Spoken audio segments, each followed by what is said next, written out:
श्री राम। दीपोत्सव यानी आनंद का उत्सव, उल्लास का उत्सव, प्रसन्नता का उत्सव, प्रकाश का उत्सव। दीपोत्सव केवल एक उत्सव ही नहीं है, बल्कि उत्सवों का स्नेह सम्मेलन भी है।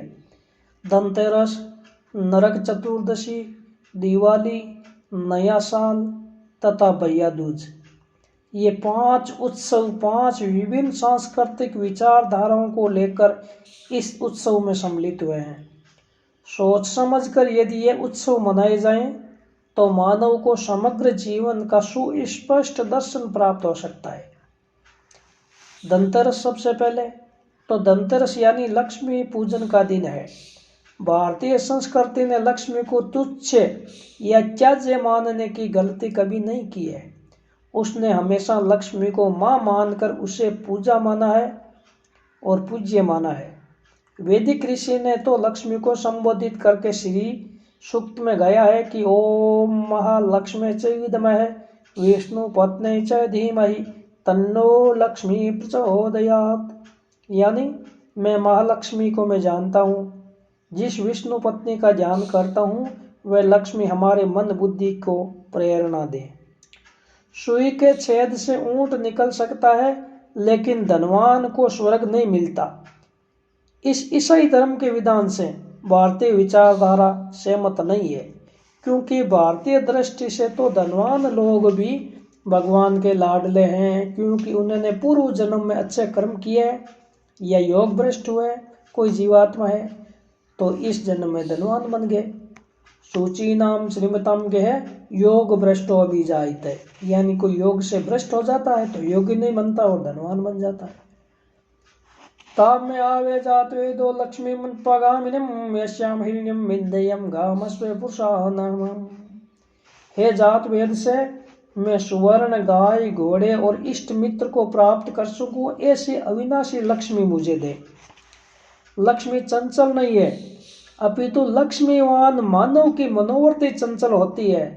वित्त ही एक शक्ति है, उसके सहारे मानव देवता भी बन सकता है और धन के सहारे दानव भी।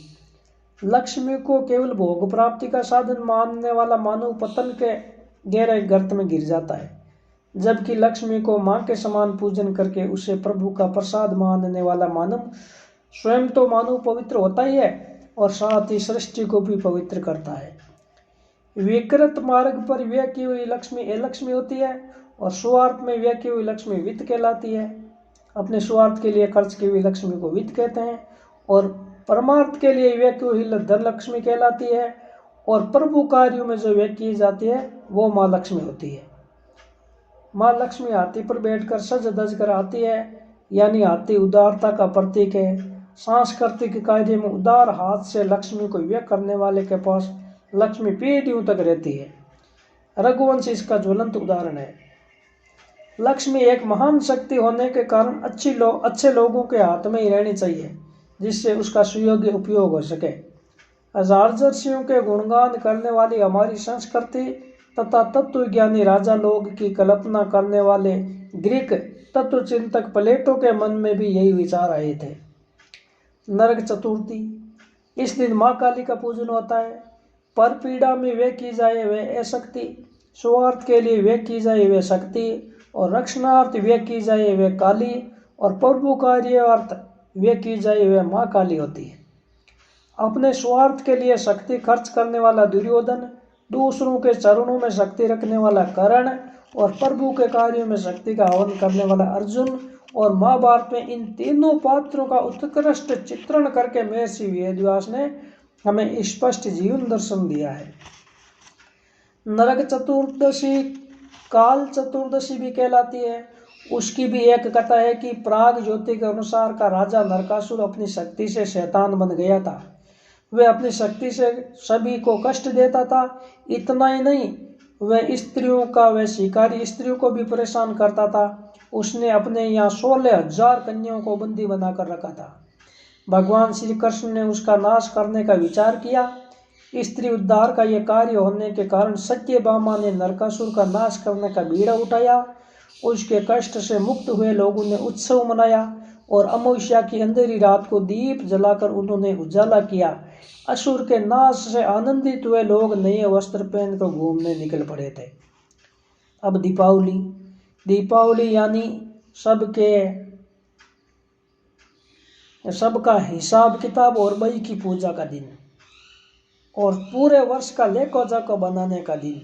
इस दिन मानव को जीवन का भी लेखा जोखा बनाना चाहिए।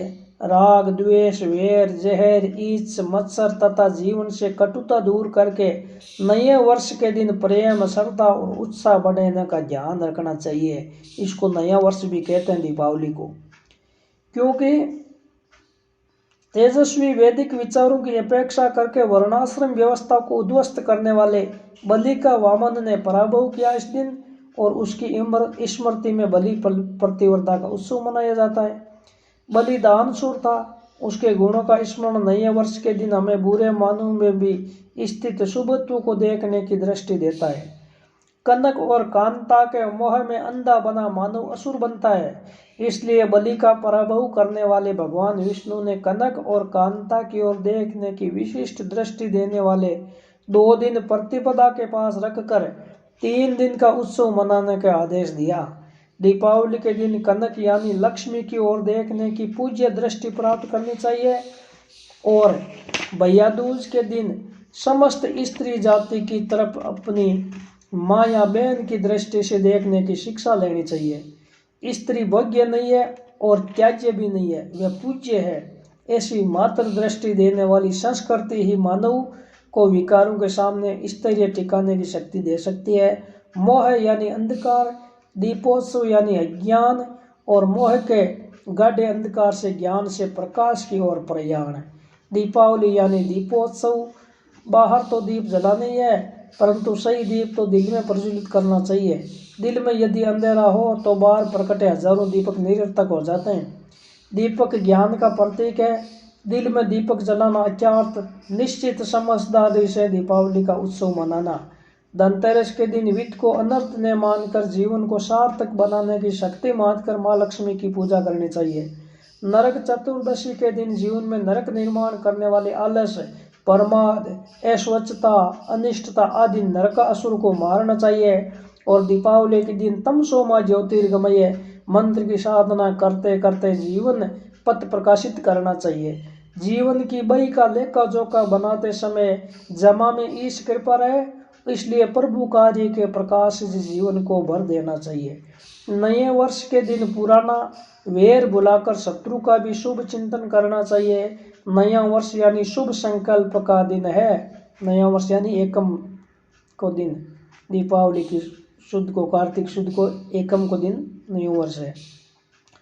भैया दूज के दिन स्त्री की ओर देखने की भद्र दृष्टि प्राप्त करनी चाहिए और भाई को स्नेह से समस्त स्त्री जाति को बहन के रूप में स्वीकार करना चाहिए। ऐसी सुंदर समझ देने वाला ज्ञान दीपक यदि दिल में प्रकट हो तो हमारा जीवन सदैव दीपोत्सव बना रहेगा। श्री राम।